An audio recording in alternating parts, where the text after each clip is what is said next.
Salut à toutes et tous, je profite d'être dans les bouchons pour vous faire une petite vidéo. Une petite vidéo sur les défis aujourd'hui qui nous attendent dans notre société. Mais aussi dans nos foyers, dans nos familles. Et donc c'est une analyse que je vais mener, entre guillemets, rapidement à l'aune d'une relecture, on pourrait dire, des standards de la psychanalyse ou de la psychologie moderne. Alors voilà, effectivement, on se retrouve dans une société apparemment vidée de son contenu. Il n'y a plus vraiment de récits collectifs qui tiennent et qui agrègent les individus entre eux. Tout ce qui est autorité est vidé de sa légitimité, à tort ou à raison.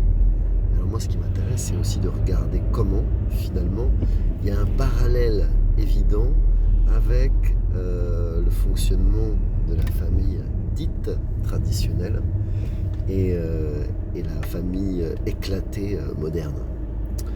Donc dans la famille traditionnelle, effectivement, vous avez la maman qui est, on va dire, qui est amour pour la faire rapide, et le papa qui est limite, qui est le rappel à la loi. Donc aujourd'hui, maintenant que nous savons que les hommes sont des violeurs en puissance et des salauds, parce que l'homme c'est le mal, n'est-ce pas? On se demande comment on va pouvoir encore lui donner justement l'opportunité de figurer et d'incarner la limite et le rappel à la loi. Et du coup, ce faisant, quel rôle va-t-on donner à la femme qui n'était qu'amour, entre guillemets, dans laquelle l'enfant pouvait aussi, s'endormir dans un fantasme de toute puissance?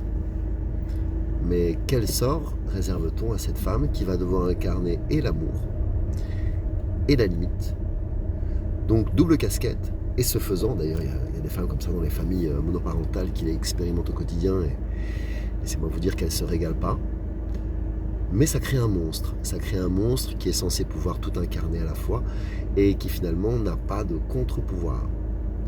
Donc puisqu'il faut couper les testicules de l'homme, qui est comme je vous le disais tout à l'heure, qui est méchant, mais il est méchant en puissance, parce qu'il a de la testostérone, donc de l'agressivité, donc il met à mal, si vous voulez, le projet sociétal qui voudrait que paix et fraternité, nous sommes des bisounours, et que quand demain on va te demander un énième vaccin contre une énième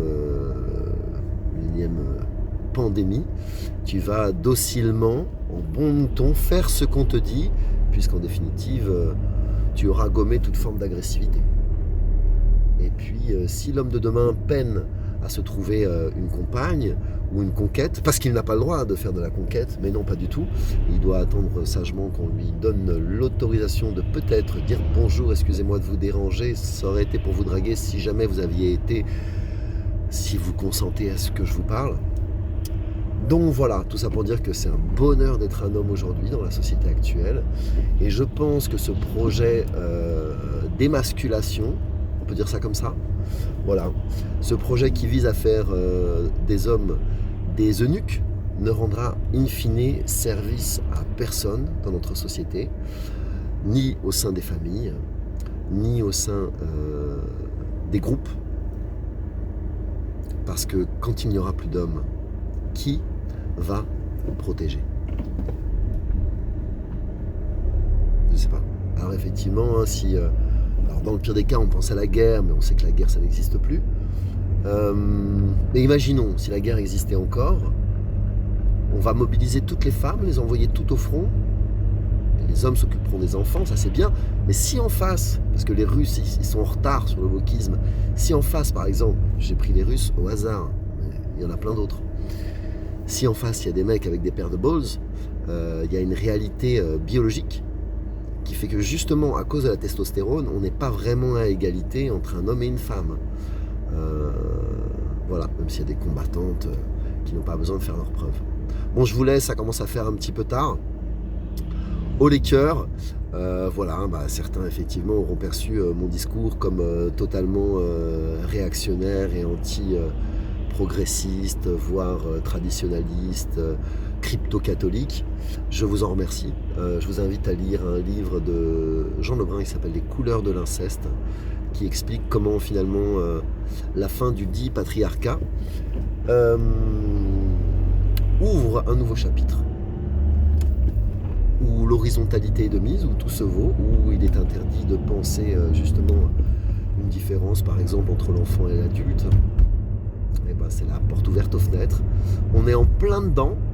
Je souhaite bien du courage aux enfants qui viennent, parce qu'ils vont pousser à l'envers, voilà, sans structure.